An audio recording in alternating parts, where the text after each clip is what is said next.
အားလုံးမင်္ဂလာပါကျွန်တော် Everything Awesome Season နေပြန်လဲပြီးကြိုဆိုလိုက်ပါတယ်ကျွန်တော်နာမည်ဒေါက်တာဝေမှာကလေးတယောက်မွေးပြီးပြီပေါ့နော်ကိ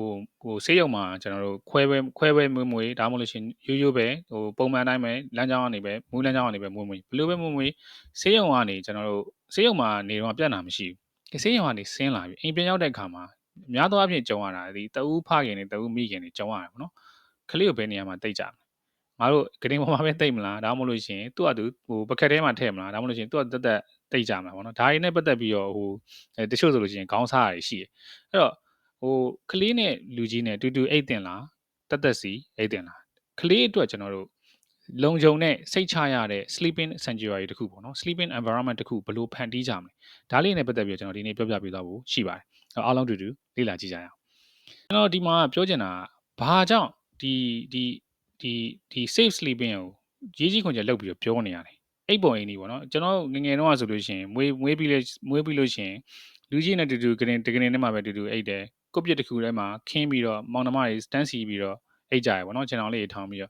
ဒီလိုပဲအိပ်လာကြရပေါ့နော်ဘာကြောင့်အခုကြမှာဒါကိုရေးကြီးခွန်ချက်လုပ်ပြီးတော့ပြောနေလေပေါ့နော်ဘာလို့ဒီဥစ္စာကိုဇလန်းရှာပြီးပြောနေလဲဆိုပြီးတော့မေးစရာရှိဘာကြောင့်ပြောရလဲဆိုတော့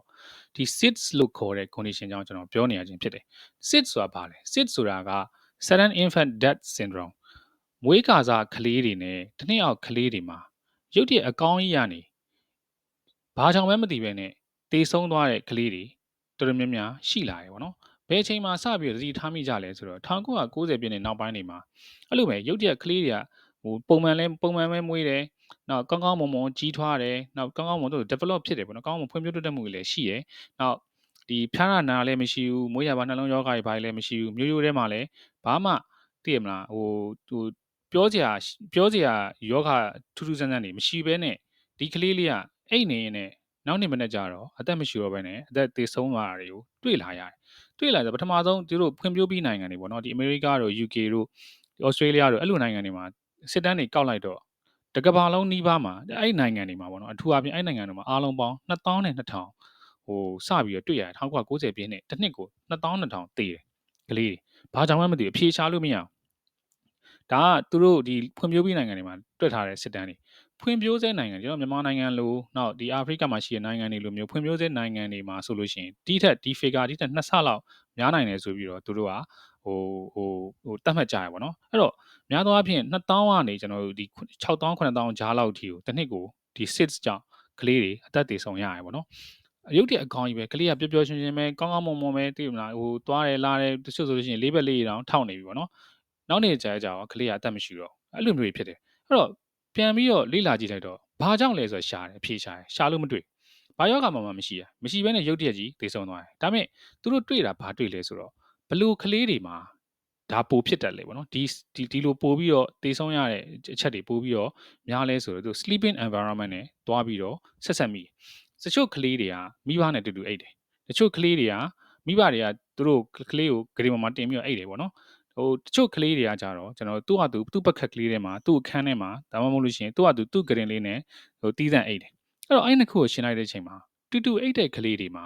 တက်စီအိတ်တဲ့ကလေးနဲ့စာလို့ရှိရင်အစ40ပို့ပြီးတော့တေဆုံးနိုင်ဒီလိုမျိုး six နဲ့တေဆုံးနိုင်တဲ့ risk ကပို့ပြီးတော့များတယ်နောက်တခြားချက်တွေရှိသေးတယ်ပေါ့နော်ဘေးနားပတ်ဝန်းကျင်မှာဆက်လက်တောက်နေတဲ့လူတွေရှိလားဒါမှမဟုတ်လို့ရှိရင်ဘေးနားပတ်ဝန်းကျင်မှာဟိုကျွန်တော်တို့ဒီ vape လုပ်နေတဲ့လူတွေရှိလားဒါတွေနဲ့လည်းဆက်ဆက်ပြီးတော့ဟိုတွေ့လာရတယ်ပေါ့နော်ဒါကြောင့်ဘာကြောင့်ဒီလိုမျိုးကလေးတွေရုတ်တရက်တေဆုံးရလဲဆိုတာတော့မသိဘူးဒါပေမဲ့ဒီလိုပုံစံတွေကြောင့် risk ကပိုပြီးတော့များလာတယ်ပေါ့နော်အဲ့လိုတေဆုံးနိုင်ခြေပိုပြီးတော့များလာတယ်ဆိုပြီးတော့သူတို့တွေ့ရှိလာတယ်ဒါကြောင့်မလို့ကျွန်တော်တို့ဒါကိုရေးကြည့်ခွင့်ရလုပ်ပြီးတော့ပြောနေကြခြင်းဖြစ်တယ်ပေါ့နော်ဒါပေမဲ့ကောင်းကောင်းမွန်မွန်စိတ်ချရတဲ့ပတ်ဝန်းကျင်တစ်ခုမှာအိတ်မယ်ဆိုလို့ရှိရင်ဒီဥစ္စာကိုမဖြစ်အောင်အများကြီးကာကွယ်နိုင်တယ်ဟုတ်တယ်ကျွန်တော်ဒါလေးဆက်ပြီးတော့ကြည့်ကြမယ်အဲ့တော့ရှေ့ဆက်မသွားခင်ကျွန်တော်ဒီမှာပုံလေးရင်ဖြခြင်းတယ်ပေါ့နော်အဲ့ဒီပုံလေးကိုကြည့်လိုက်ဒီဥစ္စာကစိတ်ချရတဲ့အိတ်ပုံအိမ်နီလားစိတ်မချရတဲ့အိတ်ပုံအိမ်နီလားဒါစိတ်မချရတဲ့အိတ်ပုံအိမ်နီဘာကြောင့်လဲဆိုတော့ကလေးကဒီမှာကြည့်လိုက်ဘေးတစ်စောင်းအိမ်နေတယ်နောက်ပြီးလို့ရှိရင်သူ့မှာအယုတ်ကလေးရှိတယ်ဘေးတစ်စောင်းအိမ်နေရဆိုတော့ကလေးကရုတ်တရက်ဘေးတစ်စောင်းကနေကလေးဆိုတာမသိဘူးမှောက်သွားနိုင်တယ်မှောက်သွားလို့ရှိရင်ဘာဖြစ်လဲဆိုတော့ဒီအသက်ရှူရတာကြက်သွားနိုင်တယ်နောက်ပြီးလို့ရှိရင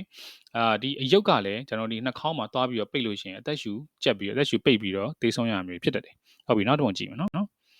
ဒီပုံ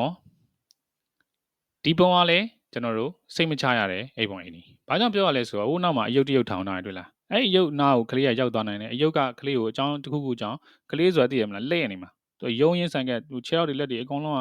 လှုပ်ရှားနေရအဲ့တော့အဲ့ရုပ်ကလေးကကလေးကိုသွားပြီးတော့ပြီးမယ်ဒါမှမဟုတ်လို့ရှိရင်ကလေးနှာခေါင်းမှာသွားပိတ်မယ်ဆိုလို့ရှိရင်မကောင်းနောက်တစ်ခုကကလေးကအင်ကြီးမပါဘူးအင်ကြီးမပါဘူးဆိုတော့ကလေးကဘယ်လိုဖြစ်နိုင်လဲဆိုတော့သူ့ရဲ့ဒီပတ်ဝန်းကျင် temperature ထားပါတော့အေးတဲ့ရာသီဥတုဆိုလို့ရှိရင်ကလေးကသိရမလားကိုခန့်ဟို hypothermia လို့ခေါ်ရပါတော့သူ့ရဲ့ core temperature အရန်ကိုကျသွားပြီးတော့ဒီ respiratory center တွေကအလုံးမလုံးတော့တာမျိုးကြီးဖြစ်တတ်တယ်အုံနောက်တွေကသိရမလားအသက်ရှူရဲ့နေရာကို control လုပ်တဲ့နေရာရှိရအုံနောက်မှာရုပ်ချက် temperature အရန်ကျသွားတာတို့ temperature အရန်တက်တာတို့ပေါ့နော်အဲ့ဒါဆိုလို့ရှိရင်ဒီကလေးရဲ့အသက်ရှူတဲ့စနစ်ကိုတွားပြီးတော့ထိခိုက်နိုင်တယ်နောက်ကလေးကိုကြည့်လိုက်မှောက်ပြီးတော့အိတ်နေဆိုတာခုနအတိုင်းပဲ suffocation ဖြစ်နိုင်တယ်အသက်ရှူကျက်သွားနိုင်တယ်ပေါ့နော်နောက်တစ်ခုပြောကြရတာဗာလဲဆိုတော့ခေါင်းမှာကျွန်တော်တို့အုတ်ထုတ်ဆောင်းတာခေါင်းမှာအုတ်ထုတ်မဆောင်းနဲ့ဘာကြောင့်လဲဆိုတော့ခေါင်းမှာအုတ်ထုတ်ဆောင်းလို့ရှိရင်ဒီဥစ္စာက overheating ဖြစ်သွားနိုင်တယ်ကလေးမှာသူက overheating ဆိုတော့သူ့ရဲ့ temperature ကြီးတက်လာနိုင်တယ်ပေါ့နော်အဲ့တော့ဒီပူလုံးအင်းလွန်းတာလည်းမကောင်းဘူးနောက်ဒီလိုမျိုးအင်ဂျင်ပါမယ်နဲ့အိတ်တာလည်းမကောင်းဘူးမှောက်အိတ်တာလည်းမကောင်းဘူးဟိုနောက်မှာအယုတ်တွေထားတာလည်းမကောင်းဘူးပေါ့နော်ဒါ safe ဖြစ်တဲ့အိတ်ပုံအင်းကြီးဒီပုံကလည်းအဲ့လိုပဲမှောက်ပြီးတော့အိတ်နေပြီးတော့ကလေးရဲ့ခေါင်းရံမှာဟိုပစ်လို့ပေါ့နော်ခေါင်းအောင်ရှိနေအဲ့တော့ခေါင်းအောက်ထဲကိုကလေးကဝင်သွားနိုင်တယ်ရုံးရင်နဲ့သိရမလားနော်ဒါလည်း safe မဖြစ်ဘူးဒီပုံကလည်းကျွန်တော်ဒီအဖေနဲ့အတူတူအိတ်နေရဆိုတော့ဒါလည်း safe ဖြစ်တဲ့ဥစ္စာတော့မဟုတ်ဘူးပြီးတော့စောင်းချုံထားတယ်အဲ့လူကြီးချုံတဲ့စောင်းကကလေးရဲ့မျက်နှာကိုသွားပြီးတော့အုပ်တတ်တယ်ပေါ့နော်အဲ့လိုမျိုးဖြစ်တတ်တယ်ကဲဒီပုံဆက်ကြည့်အောင်ဒီပုံကကြတော့ဒါ safe ဖြစ်တယ်အိတ်ပုံအိမ်ဒီသူ့အတူဂရင်ထဲမှာရှိရယ်နောက်ပြီးလို့ရှိရင် mattress ကလည်းဟိုအောက်ကမွေ့ရလည်းဟို firm ဖြစ်တဲ့ပုံစံမှာရှိရယ်ပေါ့နော်နည်းနည်းခက်မာပုံစံမျိုးမှာရှိရယ်နောက်ပြီးလို့ရှိရင်ကလေးကောင်းရင်မှာဘာမှရှိမနေဘူးပြီးတော့ကလေးကိုယ်ပေါ်မှာလည်းစောင်းနေပါခြုံထားရတယ်မရှိဘူးပေါ့နော်အဲ့တော့စောင်းချုံစရာစောင်းမချုံအောင်လားဆိုမေးလိမ့်မယ်စောင်းမချုံအောင်လားအနှီးမပတ်အောင်လားအနှီးပတ်လို့ရတယ်စောင်းချုံလို့ရတယ်ဒါပေမဲ့စောင်းကအမွေးပွားစောင်းကြီးတွေတို့စောင်းအထူးကြီးတွေတို့မလိုဘူးပေါ့နော်စောင်းပပလေးထည့်ဆိုရင်ရတယ်ဒီပုံကတော့အားလုံးသိပါတယ်ဗောနော်ဒီပုံကိုကြည့်မယ်ဆိုလို့ရှိရင်ကျွန်တော်ပြန်ပြန်ဗာမြင်လဲဆိုတော့ဒီကလေးလေးကဟိုခြေတန်းရှည်ကလေးလေးဖြစ်မှာပဲရလိမ့်မယ်သိရမလားအမြဲတမ်းကလေးလေးကဒီမှာကြည့်ဟို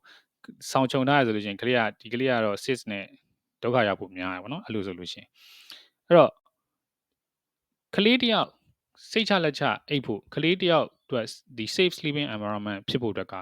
အဓိကချက်ကဘာလဲဆိုတော့ ABC ပဲ ABC ဆိုတာဘာလဲ A ဆိုတာအလုံးကလေးကိုတယောက်တည်းတက်တိတ်ရမယ်တက်တိတ်ဆိုတာကလေးကိုတခြားတစ်ခန်းထဲမှာတိတ်ဆရာမလို့ကလေးကိုနဲ့အခန်း share ပြီးတော့တိတ်လို့ရတယ်ဒါပေမဲ့ကိုနဲ့ဂရင်မတူနဲ့ပေါ့နော်ကိုဂရင်နဲ့လူကြီးကကိုဂရင်နဲ့ကိုယ်ပြီးလို့ချင်းကလေးကတော့သူ့ဂရင်နဲ့တူအိပ်ရမယ်ပေါ့နော်နောက်ပြီးလို့ချင်းကလေးကိုကို sleeping ဆိုတာခုနပြောတဲ့အတိုင်းကလေးတူတူမိတ်တာအကောင်းဆုံးပဲအိပ်ရပေါ်မှာဖြစ်ဖြစ် sofa ပေါ်မှာဖြစ်ဖြစ်နောက် arm chair ဆိုတာကျွန်တော်တို့ဒီပက်လက်ကလထိုင်ပေါ်မှာဖြစ်ဖြစ်ပေါ့နော်ဘယ်တော့မှကလေးနဲ့ကိုနဲ့အတူတူမိတ်ဘူးဘာကြောင့်လဲဆိုတော့ကိုကသိရမလားမွေးကစားကလေးကိုကျွန်တော်ခြီးပြီးတော့အမြဲတမ်းတိတ်တယ်လို့နောက်ပြီးလို့ရှိရင်ပလက်ကလမှာထိုင်ပြီးတော့အိတ်တယ်ပေါ့နော်ကလေးမွေးပြီးလို့ရှိရင်အေးရရမ်းပြတ်တယ်အဲ့တော့လူကအရန်အိတ်ချင်တယ်ဆိုတော့ကလေးကိုခြီးထားရင်းနဲ့ပလက်ကလမှာခဏလေးထိုင်နေနေရုပ်တရက်အိတ်ပျော်သွားတယ်ကလေးလေးလက်ထဲကနေလွတ်ကျသွားနိုင်တယ်နောက်ပြီးလို့ရှိရင်ကလေးဆိုတာမသိဘူးကလေးဆိုတာကိုယ့်ရဲ့ကိုယ်ပေါ်မှာသူ့ကိုခြီးထားလို့ရှိရင်တခါကြလို့ရှိရင်ဒီလိုမှောက်ရက်တွေခြီးထားလို့ရှိရင်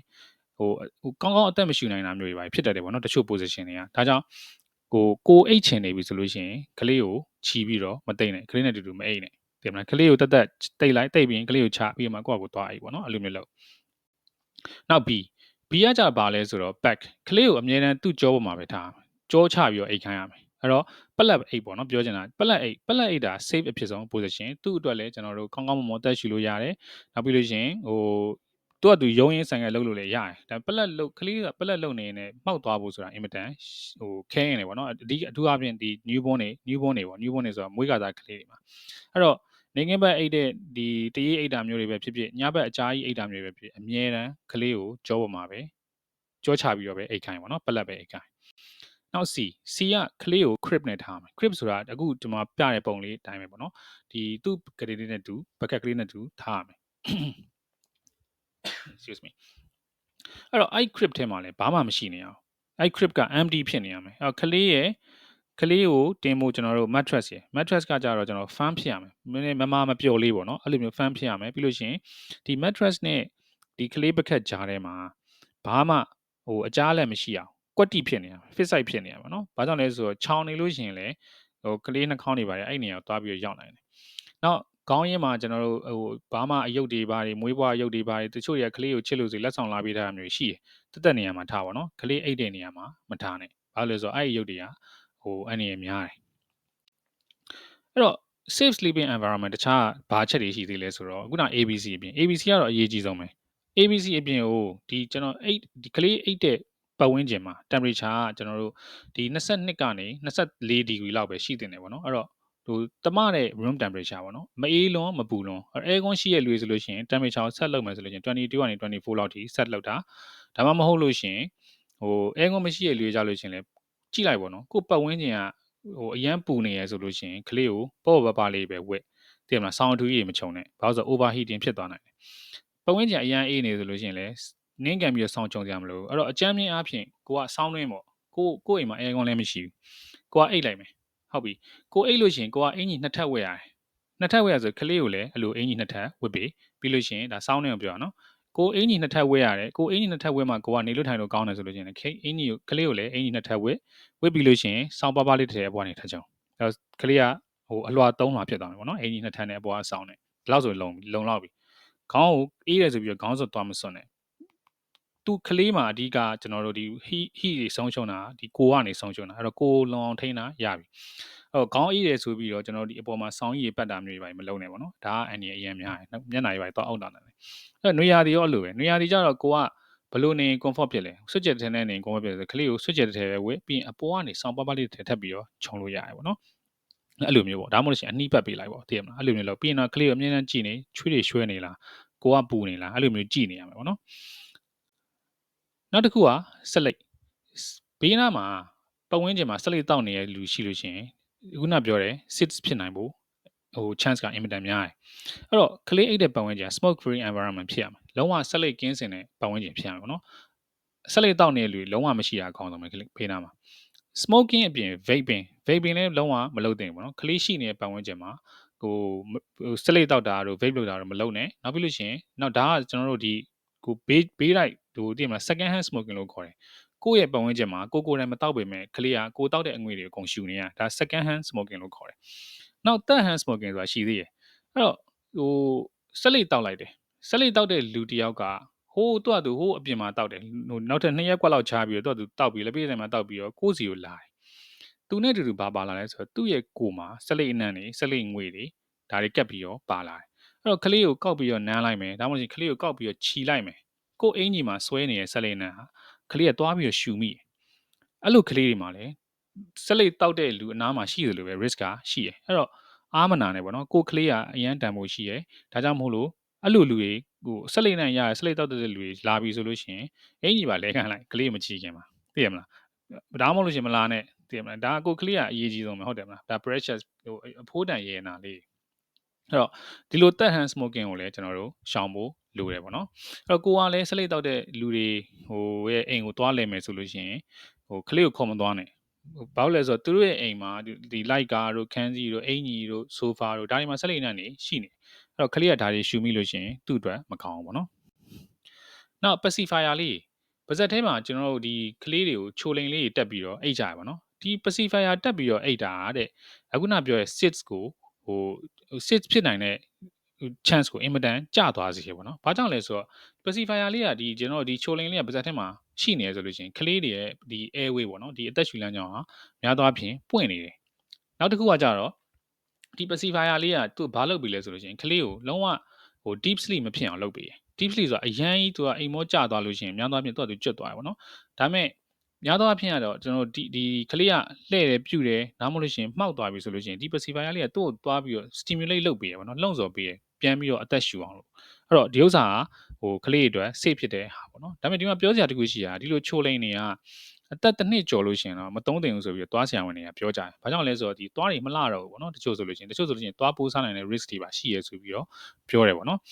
ဒါကတော့သွားဆရာဝန်တွေနဲ့ပြန်ပြီးတော့တိုင်ပင်ကြည့်ရမယ်။နောက်တစ်ခုကတော့ကျွန်တော် position တာတချို့တွေကကလေးတွေကိုဘာရင်းနဲ့အိတ်ကြလဲဆိုတော့ပုံစံကွက်ခေါင်းလေးနဲ့အိတ်ကြတယ်နော်ဖက်လုံးလေးတွေပေးပြီးတော့အိတ်ကြတယ်အခုလိုမျိုး positioner လေးနဲ့အိတ်တယ်ပေါ့နော်ဒါကဘာအတွက်လဲဆိုလို့ရှိရင်ကလေးတွေကိုကျွန်တော်ဘေးတစ်စောင်းအိတ်ချင်တာတို့ပက်လက်လန်ချင်တာတို့ကလေးတွေကယုံမှာဆိုလို့ သိရမလားမွေးကင်းသားကလေးဆိုအရန်ကိုယုံတတ်တယ်အဲ့တော့ရုံးမှာဆိုလို့ဒီလိုမျိုး positioner ရင်းနဲ့ဟိုအိတ်စေတယ်ပေါ့နော်ဒီဥစ္စာတချို့ company ကလည်းကြော်ညာတယ်ဒီလိုမျိုးလုပ်လို့ရှိရင် sales ကိုကျစေနိုင်တယ်ဆိုပြီးတော့ကြော်ညာတယ်ဒါပေမဲ့ဒါကတကယ်တော့မဟုတ်ဘူးတကယ်လေးလာကြည့်လိုက်တဲ့အချက်တွေမှာဆိုလို့ရှိရင်ဒါတွေသုံးလို့ sales ကကျသွားတယ်ဆိုတာမရှိဘူးပေါ့နော်ဒါမှားတဲ့အချက်အဲ့တော့ဒီ positioner တွေရဲ့ risk ကဘာရှိလဲဆိုတော့ positioner တွေကသူ့အတူကပြဿနာမရှိဘူးဒါပေမဲ့ကလေးဆိုတာ